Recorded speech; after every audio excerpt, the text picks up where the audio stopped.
ಓಂ ಪವಿತ್ರಂ ಚರಿತಂ ಯಸ್ಯಾಹ ಪವಿತ್ರಂ ಜೀವನಂ ತಥಾ ಪವಿತ್ರತಾ ಸ್ವರೂಪಿಣ್ಯೈ ತಸ್ಯೈ ಕುರ್ಮೋ ನಮೋ ನಮಃ. ಯಾ ದೇವಿ ಸರ್ವಭೂತೇಷು ಶ್ರದ್ಧಾರೂಪೇಣ ಸಂಸ್ಥಿತ ನಮಸ್ತಸ್ಯೈ ನಮಸ್ತಸ್ಯೈ ನಮಸ್ತಸ್ಯೈ ನಮೋ ನಮಃ. ಭಗವಾನ್ ಶ್ರೀರಾಮಕೃಷ್ಣರನ್ನ ಶ್ರೀ ಮಾತೆ ಶ್ರೀ ಶಾರದಾ ದೇವಿಯವರನ್ನು, ಶ್ರೀಮತ್ ಸ್ವಾಮಿ ವಿವೇಕಾನಂದರನ್ನು, ಶ್ರೀ ಶಂಕರ ಭಗವತ್ಪಾದರನ್ನು, ಕ್ಷೇತ್ರ ದೇವತೆಯಾದ ತಾಯಿ ಶಾರದೆಯನ್ನು ಅತ್ಯಂತ ಶ್ರದ್ಧೆಯಿಂದ ನಮಸ್ಕರಿಸ್ತೇನೆ. ಈ ಫ್ಯಾನ್ ಆಫ್ ಮಾಡಿಬಿಟ್ಟು ಒಳ್ಳೇದು ಅನಿಸುತ್ತೆ.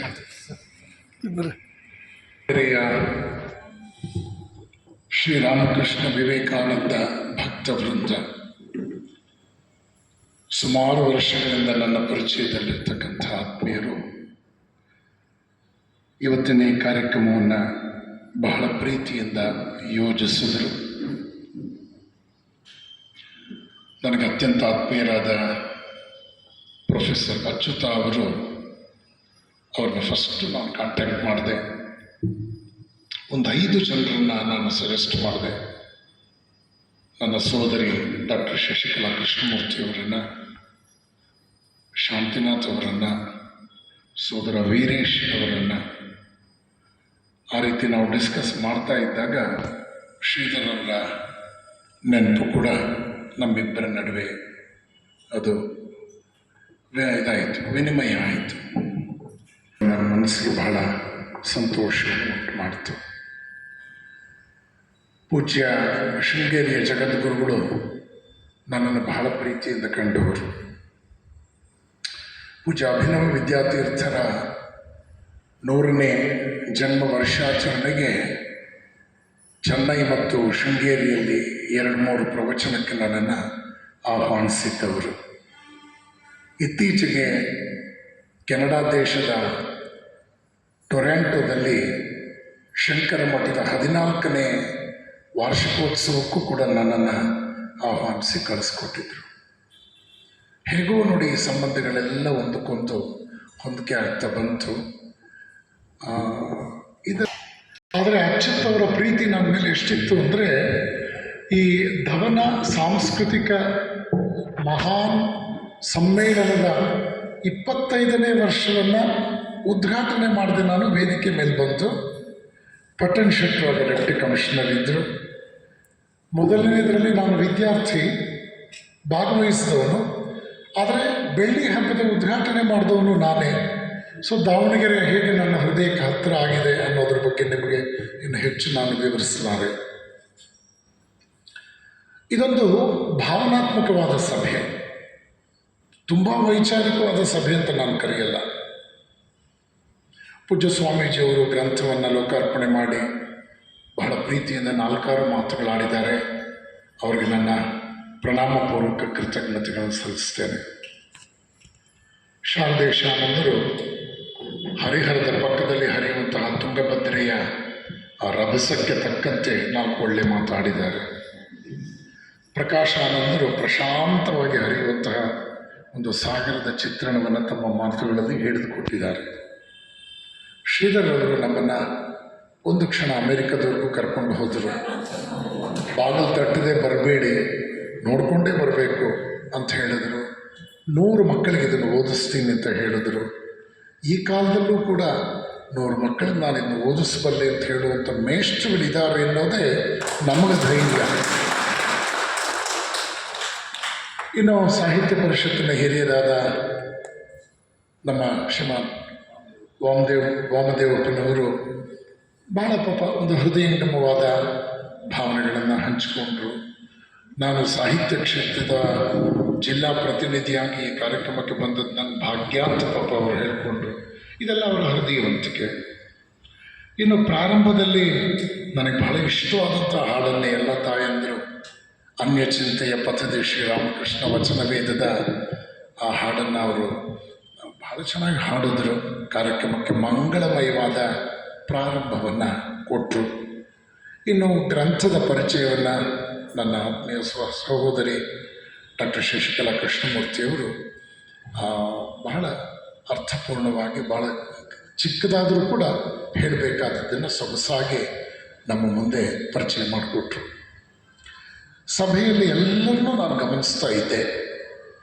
ಪ್ರತಿಯೊಬ್ಬರೂ ಕೂಡ ತಮ್ಮದೇ ಆದ ಒಂದು ಭಾವ ಪ್ರಪಂಚದಲ್ಲಿ ಇವತ್ತಿನ ಕಾರ್ಯಕ್ರಮವನ್ನು ಹಿಡಿದಿಟ್ಟುಕೊಳ್ಳೋ ಪ್ರಯತ್ನ ಮಾಡ್ತಾಯಿದ್ರು. ನಾನು 5ನೇ ತರಗತಿಯಲ್ಲಿದ್ದಾಗ ನನ್ನ ಬದುಕಿನಲ್ಲಿ ಮೊಟ್ಟ ಮೊದಲ ಕರ್ನಾಟಕ ರಾಜ್ಯ ಮಾಧ್ಯಮಿಕ ಶಾಲಾ ವಿದ್ಯಾರ್ಥಿಗಳ ಭಾಷಣ ಸ್ಪರ್ಧೆಗೆ ಹೋದೆ. ಹಳ್ಳಿಯ ಜೀವನಕ್ಕಿಂತ ಪಟ್ಟಣದ ಜೀವನ ಉತ್ತಮ. ಅದಕ್ಕೆ ನನಗೆ ಸ್ಕ್ರಿಪ್ಟ್ ಬರ್ಕೊಟ್ಟಿದ್ದವರು ನಿರ್ಭಯಾನಂದರು. ಆಗ ಅವರು ಫಸ್ಟ್ BSc ಓದ್ತಾ ಇದ್ದರು ನ್ಯಾಷನಲ್ ಕಾಲೇಜಲ್ಲಿ.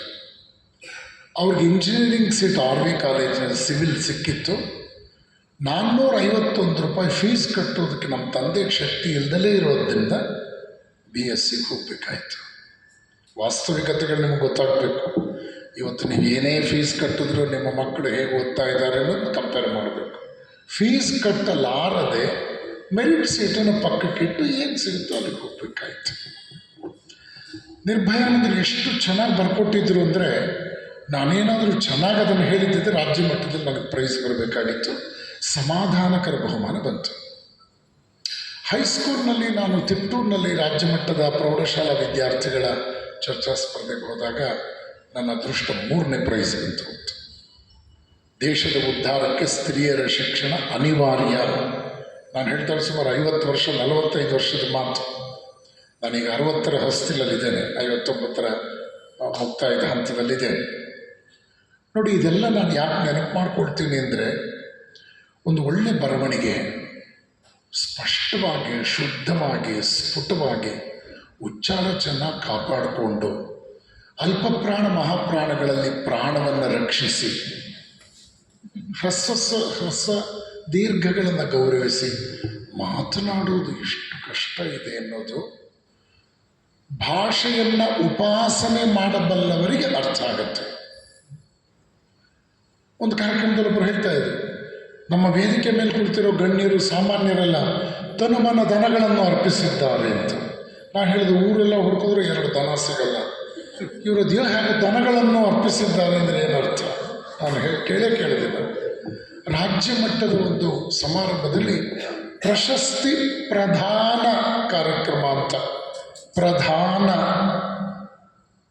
ಪಾಪ ನಮ್ಮ ವಾಮದೇವಪ್ಪನವರಿಗೆ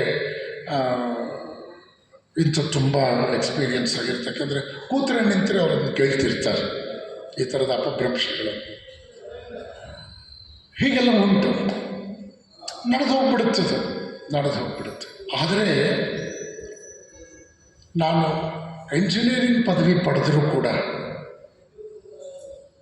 ನನಗೆ ಕನ್ನಡ ಭಾಷೆಯಲ್ಲಿ ಯಾವುದೇ ರೀತಿಯಲ್ಲೂ ಶ್ರದ್ಧಾಸಕ್ತಿಗಳು ಕಡಿಮೆಯಾಗದಂತೆ ದಿನೇ ಅದನ್ನು ಬೆಳೆಸ್ಕೊಂಡು ಹೋಗೋದಕ್ಕೆ ಮೂಲ ಕಾರಣೀಭೂತರು ಪರಮ ಪೂಜ್ಯ ಶ್ರೀಮತ್ ಸ್ವಾಮಿ ಪುರುಷೋತ್ತಮಾನಂದರು.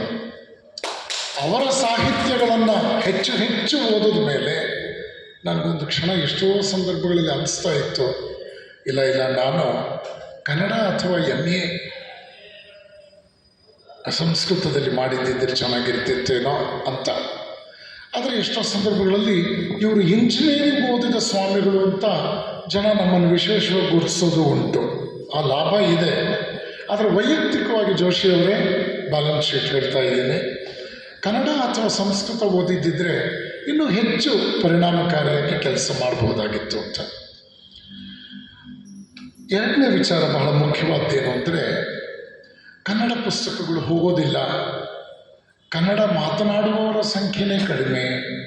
ಇಂತಹ ಸಂದರ್ಭದಲ್ಲಿ ಈ ಪುಸ್ತಕಗಳನ್ನು ಎಷ್ಟು ಧೈರ್ಯವಾಗಿ ನೀವು ತರ್ತಾ ಇದ್ದೀರಿ ಅಂತ ಕೆಲವರು ನನ್ನನ್ನು ಕೇಳಿದಾಗ ನಾನು ಅವ್ರ ಪ್ರೀತಿಯಿಂದ ಹೇಳಿದೆ, ಕನ್ನಡ ಪುಸ್ತಕ ಓದಲ್ಲ ಅನ್ನೋವರಿಗೆ, ಕನ್ನಡ ಬೇಕಾಗಿಲ್ಲ ಅನ್ನೋವರಿಗೆ, ಇಂಥ ಸಂದರ್ಭದಲ್ಲೂ ಕನ್ನಡ ಪುಸ್ತಕ ತರೋ ಧೈರ್ಯ ನಿಮಗೆ ಎಂಥದ್ದು ಅನ್ನೋವರಿಗೆ ಸಂಬಂಧಪಟ್ಟ ಕಾರ್ಯ ಅಲ್ಲ ಇದು ಅಂತ. ನೀವು ತಲೆ ಕೆಡಿಸ್ಕೋಬೇಡಿ, ಇದು ಕನ್ನಡಮ್ಮನ ಜವಾಬ್ದಾರಿ ಅನ್ನೋ ದೃಷ್ಟಿಯಲ್ಲಿ ಪುಸ್ತಕವನ್ನು ಎಷ್ಟು ಪ್ರಕಟಿಸಬೇಕು ಪ್ರತಿಗಳು ಅಂದಾಗ ನನ್ನ ಪರಮಾತ್ತರ ಹೇಳಿದ್ದು, ಸ್ವಾಮೀಜಿ 1,000 ಸಾಕು. ಯಾಕೆಂದರೆ ಪ್ರಕಾಶಾನಂದರು ಹೇಳಿದಾಗೆ ತೂಕದ ಸಾಹಿತ್ಯ, ಶಾಶ್ವತ ಸಾಹಿತ್ಯ ಅಂತ ಎರಡಿದೆ. ಪುಸ್ತಕ ತೂಕ ಹಾಕಿಕೊಡ್ತಾರಂತ ಕೆಲವು ಕಡೆ, 1 kg 2 kg ಇಷ್ಟು. ನಾನು ಹೇಳಿದೆ 2,000 ಆದರೂ ಪ್ರತಿಗಳನ್ನು ಪ್ರಿಂಟ್ ಮಾಡಿಸೋಣ ಅಂತ. ನನ್ನ ಆಪ್ತರೆಲ್ಲರೂ ಯೋಚನೆ ಮಾಡಿದ್ರು, ಇಲ್ಲ ಸ್ವಾಮೀಜಿ ಕಷ್ಟ ಆಗುತ್ತೆ ಅಂತ. ನನ್ನನ್ನು ಬಾಲ್ಯದಿಂದ ಕಂಡಂಥ ಬೆಂಗಳೂರಿನ ಒಬ್ಬರು ತಾಯಿ ಹೇಳಿದ್ರು, ನೀವು ಅದೆಷ್ಟು ಮಾಡ್ಕೊಳ್ತೀರೋ ಮಾಡ್ಕೊಳ್ಳಿ, ನಿಮ್ಮ ಮೊದಲ 1,000 ಪ್ರತಿಗಳ ಮುದ್ರಣದ ವೆಚ್ಚ ನನ್ನ ಕಾಣಿಕೆ ಅಂದರು. ಅದು ಸುಮಾರು 1.5 ಲಕ್ಷ ರೂಪಾಯಿ. ಆ ತಾಯಿ ಹೇಳಿದ್ರು, ನಾನು ಅದನ್ನು ಕೊಡಬೇಕು ಅಂತಿದ್ದೀನಿ, ನೀವು ಮಾಡಲೇಬೇಕು ಪುಸ್ತಕ ಅಂತ. ನಾನು ಪುಸ್ತಕ ಪ್ರಿಂಟ್ ಮಾಡ್ತಾ ಇದ್ದೀನಿ ಅಂದಾಗ ನಮ್ಮ ನ್ಯಾಕ್ ಕಮಿಟಿಯ ಚೇರ್ಮನ್ರಾಗಿದ್ದಂತಹ ಡಾಕ್ಟರ್ S.C. ಶರ್ಮಾ ಅವರು ಫೋನ್ ಮಾಡಿ, ಸ್ವಾಮೀಜಿ ನಾನು ನಿಮ್ಮ ಎಲ್ಲ ಆರ್ಟಿಕಲ್ಸ್ ಓದಿದ್ದೇನೆ, ನನಗೆ 1,000 ಪ್ರತಿಗಳು ಬೇಕು ಅಂದರು. ನಾನು ನಮ್ಮ ಕಮಿಟಿ ಮತ್ತೆ ಮೀಟಿಂಗ್ ಕರೆದೆ, ನೋಡಿ 1,000 ಪ್ರಿಂಟ್ ಮಾಡಬೇಕು ಅಂತ ಹೇಳ್ತಿದ್ದೀರಿ, ಒಬ್ಬರೇ 1,000 ಕೇಳಿದ್ದಾರೆ, ಬೇರೆಯವರು ಏನಾದರೂ ಪ್ರತಿಗಳು ಕೇಳಿದ್ರೆ ನಿಮ್ಮ ಕಡೆ ತೋರಿಸ್ತೀನಿ ನನ್ನ ಕೈ ಅಂತ. ಆಗೆಲ್ಲರೂ ಕೂಡ 2,000 ಅಂದರು, 2,000 ಮಾಡೋಣ ಅಂತ. ಕಡೆಗೆ ಪ್ರಕಟಣೆ ಪೂರ್ವ ಜಗನ್ಮಾತೆ ಶಾರದೆಯ ಕೃಪೆ ನಾನು 100ಕ್ಕೆ 100 ಒಪ್ಕೊಳ್ತೇನೆ, 11,463 ಪ್ರತಿಗಳು ಮುಂಗಡವಾಗಿ ಕಾಯ್ದಿರಿಸಲ್ಪಟ್ಟರು. ಪುಸ್ತಕದ ಲೋಕಾರ್ಪಣಕ್ಕೆ ಹಿರಿಯ ವಿದ್ವಾಂಸರಾದ ಪ್ರೊಫೆಸರ್ ಟಿ ವಿ ವೆಂಕಟಾಚಲ ಶಾಸ್ತ್ರಿಯವರು 92 ವರ್ಷ ಅವರ ವಯಸ್ಸು. ನೋಡಿ, ಅಂಥವ್ರನ್ನ ನಮ್ಮ ಸಮಾಜ ಸರಿಯಾಗಿ ಉಪಯೋಗಿಸ್ಕೊಂಡಿಲ್ಲ. ಅವರನ್ನು ಎಷ್ಟು ಬಳಸ್ಕೋಬೇಕಾಗಿತ್ತು ಸಾಹಿತ್ಯ ದಯವಿಟ್ಟು ಅರ್ಥ ಮಾಡ್ಕೊಳ್ಳಿ ವಾಮದೇವಪ್ಪನವರೇ, ಮುಂದಿನ ತಲೆಮಾರಿನಲ್ಲಿ ಇಲ್ಲ ಅಂಥವರು ಇಲ್ಲ. ನೋಡಿ, ಅವ್ರನ್ನ ರಾಜ್ಯ ಮಟ್ಟದಲ್ಲಿ ಒಂದು ರೆಕಗ್ನಿಷನ್ ಆಗಲಿ, ಇದು ಕಾಣ್ತಾ ಇಲ್ಲ. ಇದು ದೌರ್ಭಾಗ್ಯ, ಇದು ದೌರ್ಭಾಗ್ಯ. ಇದನ್ನು ದಯವಿಟ್ಟು ಅರ್ಥ ಮಾಡ್ಕೊಳ್ಳಿ, ಇದೊಂದು ದೊಡ್ಡ ದೌರ್ಭಾಗ್ಯ.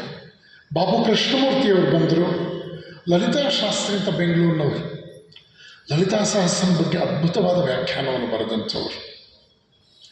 3 ಜನ ಅತಿಥಿಗಳು. ನಿರ್ಭಯಾನಂದರ ದಿವ್ಯ ನೇತೃತ್ವ ಕಾರ್ಯಕ್ರಮ ತುಂಬ ಚೆನ್ನಾಗಾಯಿತು. ಇದಾದ ನಂತರ ಮಧುಗಿರಿಯಲ್ಲಿ DDPI ಒಂದು ಕಾರ್ಯಕ್ರಮ ಮಾಡಿ ಅವರ ಶೈಕ್ಷಣಿಕ ಜಿಲ್ಲೆಯ 280 ಪ್ರೌಢಶಾಲೆಗಳಿಗೂ ಕೂಡ ಇದನ್ನು ಮೇಷ್ಟ್ರುಗಳು ಓದಿ ಪಾಠ ಮಾಡಬೇಕು ಅಂತ ಇನ್ಸ್ಟ್ರಕ್ಷನ್ ಕೊಟ್ಟು ಬಿಡುಗಡೆ ಮಾಡಿಸಿದ್ರು. ಮೊನ್ನೆ ಶಿರಾದಲ್ಲಿ ಒಂದು ಕಾರ್ಯಕ್ರಮ ಆಯಿತು, ಸುಮಾರು 800 ಪ್ರತಿಗಳು ಶಿರಾದಲ್ಲಿ ಇದು ಬಿಡುಗಡೆಯಾದ ದಿವಸ ಜನರಿಂದ ಸ್ವೀಕೃತವಾಯಿತು. ಇವತ್ತು ಬೆಳಗ್ಗೆ ನಮ್ಮ ಹರಿಹರದಲ್ಲಿ ಕೂಡ ಬಹಳ ಒಳ್ಳೆಯ ಕಾರ್ಯಕ್ರಮ ಆಯಿತು. ಸಂಜೆ ಇವತ್ತು ದಾವಣಗೆರೆಯಲ್ಲಿ ಕಾರ್ಯಕ್ರಮ ಆಗ್ತಾ ಇದೆ. ಹೀಗೆ ಕಾರ್ಯಕ್ರಮಗಳು ಎಲ್ಲ ಕಡೆ ಆಗ್ತಾ ಇದೆ. ಇದು ನನ್ನ ಜೀವನದಲ್ಲಿ ಬಹಳ ತೃಪ್ತಿ ಕೊಟ್ಟ 2 ಕೆಲಸಗಳನ್ನು ಇತ್ತೀಚಿನ ವರ್ಷಗಳಲ್ಲಿ ನಾನು ಹೇಳಕ್ಕೆ ಬಯಸ್ತೇನೆ. ವಿಜಯ ಕರ್ನಾಟಕ ಮತ್ತು ವಿಜಯವಾಣಿ ಪತ್ರಿಕೆಗಳಲ್ಲಿ ಕಳೆದ 8 ವರ್ಷಗಳಿಂದ ನಾನು ಸರಿಸುಮಾರು 190 ಲೇಖನಗಳನ್ನು ಬರೆದೆ.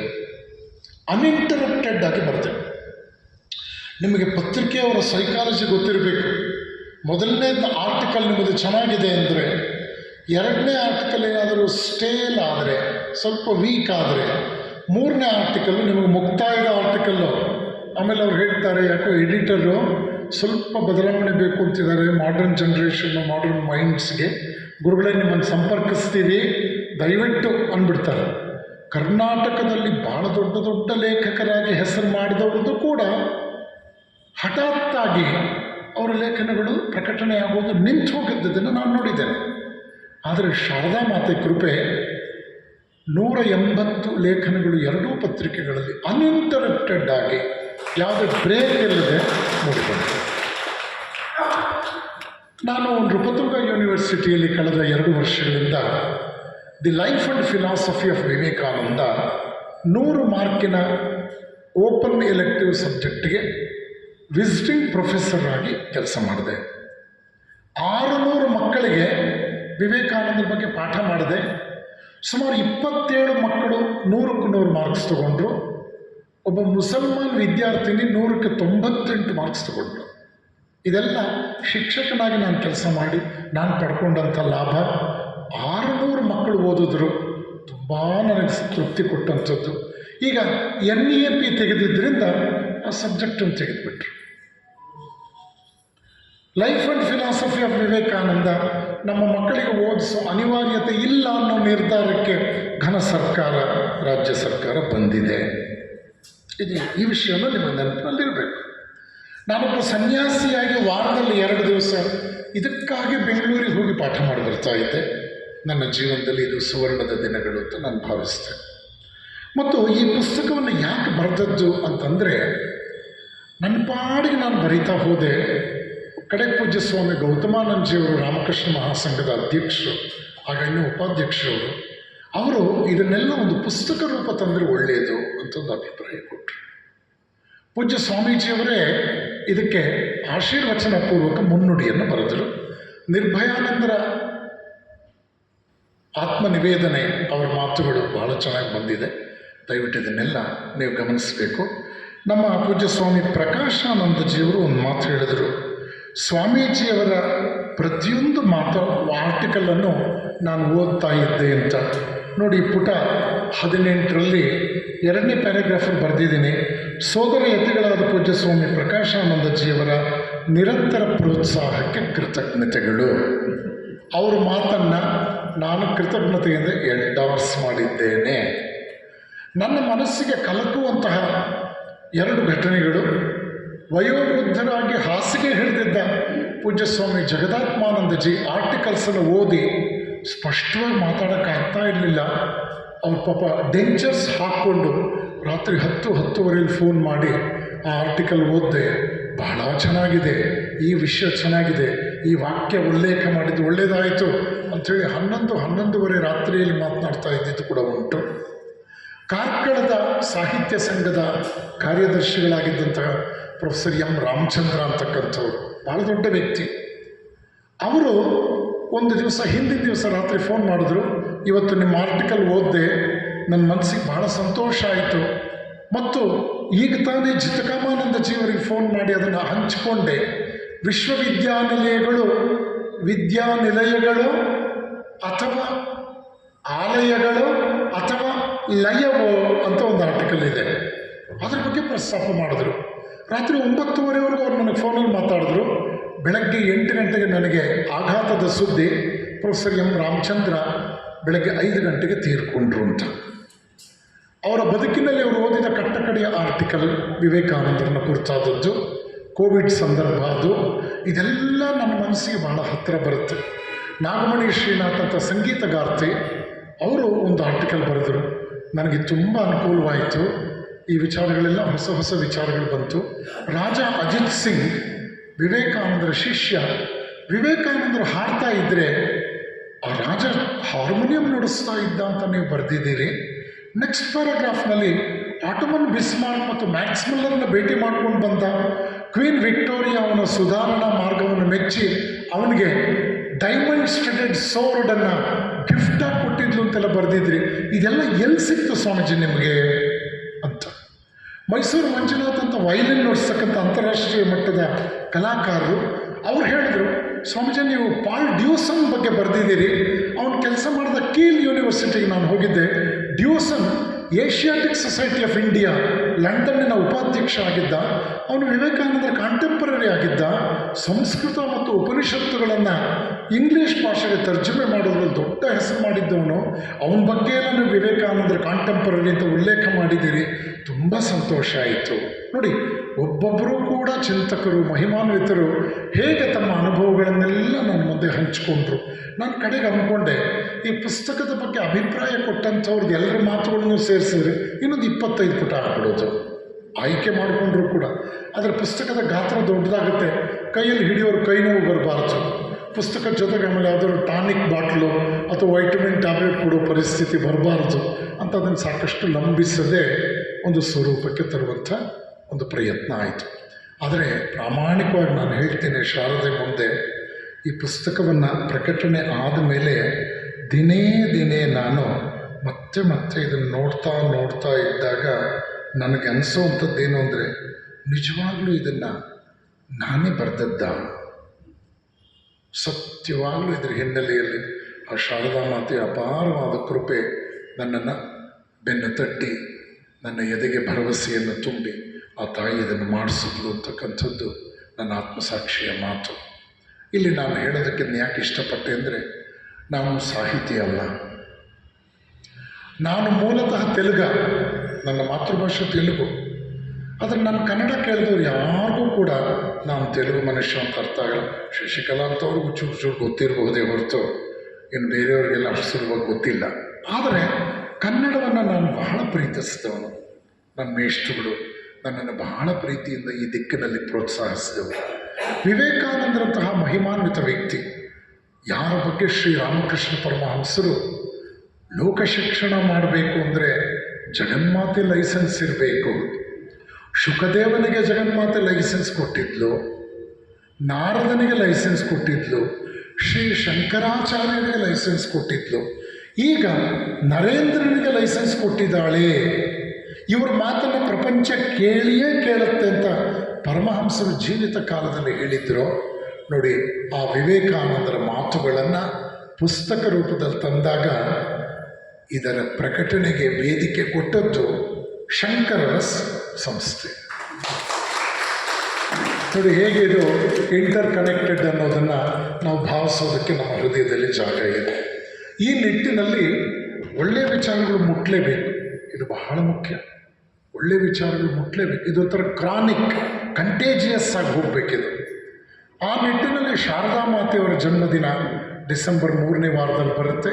ಈಗಾಗಲೇ ಪ್ರಕಟಣೆಯಾಗಿ 15 ದಿವಸ ಆಗ್ತಾ ಬಂತು, 14 ದಿವಸ ಆಯಿತು. ಈ 14 ದಿವಸದಲ್ಲಿ 12,500 ಒಟ್ಟು ದಾಟಿದೆ. ಇನ್ನು 3 ತಿಂಗಳಲ್ಲಿ ಇನ್ನೂ 12,500 ಆಗಲೇಬೇಕು. ಅಲ್ಲಿ ಕಾಂಪ್ರಮೈಸ್ ಇಲ್ಲವೇ ಇಲ್ಲ. ಅದಕ್ಕೊಂದು ನೆಟ್ವರ್ಕು, ಜನ ಮಾಡ್ತಾರೆ, ಆ ತಾಯಿ ಮಾಡಿಸ್ತಾಳೆ.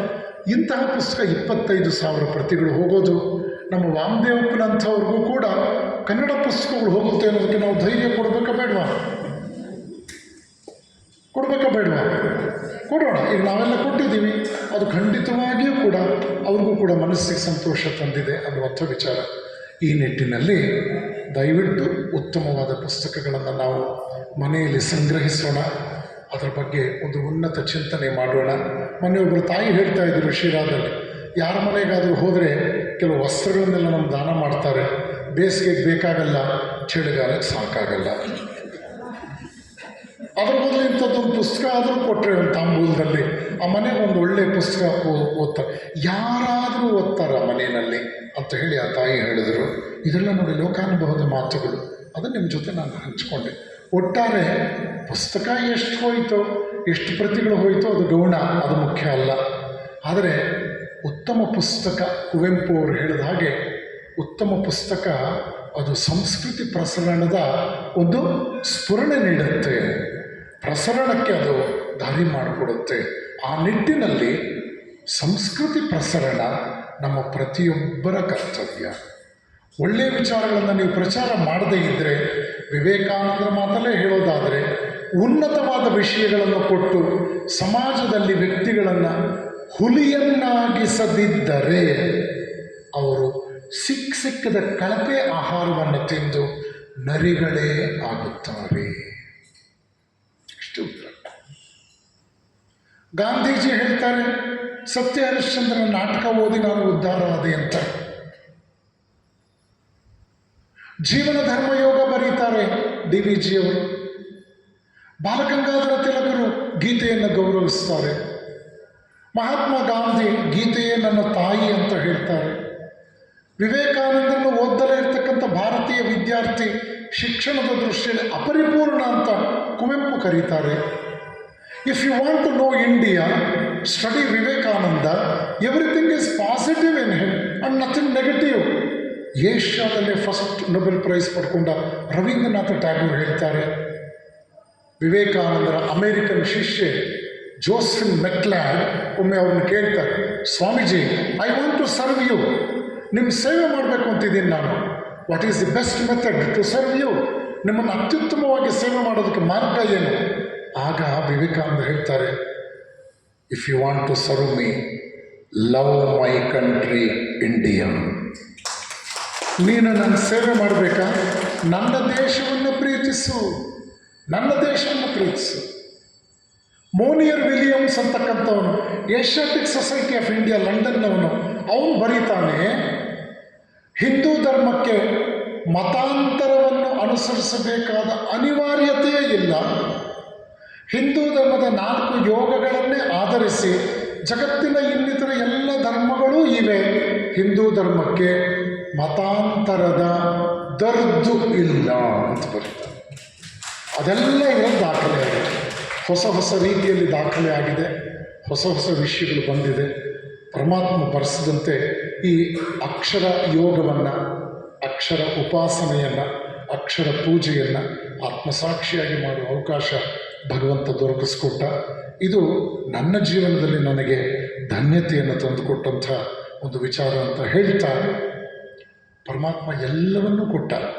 14 ದೇಶಗಳಲ್ಲಿ ಆಹ್ವಾನದ ಮೇರೆಗೆ 8 ಸಲ ಪ್ರವಚನ ಪ್ರವಾಸ ಮಾಡಿದೆ. ಪ್ರಪಂಚವನ್ನು ಸ್ವಲ್ಪ ನೋಡಿದೆ. ವಿವೇಕಾನಂದರು ಓಡಾಡಿದ ಜಾಗಗಳನ್ನು ನೋಡಿದೆ. ನಾನು ಚಿಕಾಗೋಗೆ 2 ಸಲ ಹೋಗಿದ್ದೆ. ಅಲ್ಲಿ ಸ್ವಲ್ಪ ಅಲ್ಲಿನ ಒಂದು ಕಲ್ಚರ್ ಹಾಗೆ ಇದೆ. ಇನ್ಸಿಸ್ಟ್ ಮಾಡಿದ್ರೆ ಮಾತ್ರ ಕರ್ಕೊಂಡು ಹೋಗ್ತಾರೆ. ಯಾರಾದರೂ ಒಬ್ಬರು ಗೈಡ್ ಬೇಕಾಗುತ್ತೆ. ಅಲ್ಲಿನ ರಾಮಕೃಷ್ಣ ಸೆಂಟರ್ಸ್ನ ರೆಫರೆನ್ಸ್ನಲ್ಲಿ ಹೋದರೆ ನಮಗೊಬ್ಬರು ಗೈಡ್ನ ಕೊಡ್ತಾರೆ.